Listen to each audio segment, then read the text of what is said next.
And this, after this, the pronouncement. Thank you so much. Dakilang Diyos sa maraming sumasalangit na ngayon nakatunghay sa aming kalagitnaan. Ang Diyos ni Abraham, ni Isaac, ni Jacob, ang Diyos ng Biblia. Salamat Panginoon sapagkat narito ang mag-asawang sila ni Buts kasama ang kanilang mga ninong at ninang sa kanilang mga secondary sponsors, lahat po ng kanilang mga bridesmen, groomsmen, and even Lord God sa kanilang mga relatives at mga bisitang naririto. Ang dalangin namin Panginoon habang sinasaksyan namin minsan pa ang iyong kapangyarihan sa patuloy na ginagawang pag-iisang dibdib ng mag-asawang si Lani at si Buts. Dalangin namin ang iyong banal na Espiritu ang patuloy na kumilos sa kanilang mga buhay from the top of their head down to the sole of their feet. Let them, O Lord God, experience the power of your Holy Spirit as they continue, Lord, to live as husband and wife, model to their community. Thank you so much sa kanilang mga ninong at ninang na nagbigay ng panot, suporta sa kanilang mag-asawa. Panginoon, nakita mo, O Diyos, ang kanilang katapatan din na nananalangin para sa kanila, O Diyos. Maraming salamat.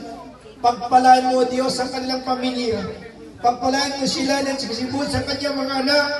At Panginoon, may taguyon ang kanilang kinabukasan sa tulong at biyaya mo, dakilang Diyos. Kasama ng mga tao nagmamahal sa kanila na gustong tumulong at sila rin ay magiging channel of blessing sa sinong ng mga taong nakakasalamuhan nila.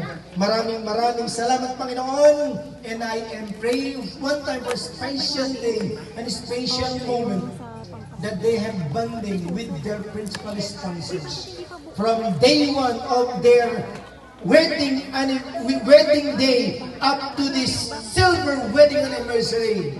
Lord, salamat, pinakita mo ang iyong katapatan sa kanilang mga buhay. Maraming salamat, dakilang Diyos. I-bless mo, Panginoon, ang church na kanilang ginabibilangan. Panginoon, sa Rosales na kanilang dinadalungan. Pagpalain mo sila, O Diyos, at maging channel of blessings. Maging soul winner sila sa kanilang lugar na ginagalawan. We thank you so much, O God. We give you praise. We give you glory. And now, I release unto you all the promise of blessings coming from the cross of Calvary. As the Lord Jesus said, I will supply all your needs according to His riches and glory through Christ Jesus our Lord. And I've given you the power to get wealth in Deuteronomy chapter 18. 2018, yes, Lord God, bless them even, Lord God, sa Deuteronomy chapter 28 verses 1 to 14. Lord, bless them. Salamat, Panginoon. We give you praise, we give you glory.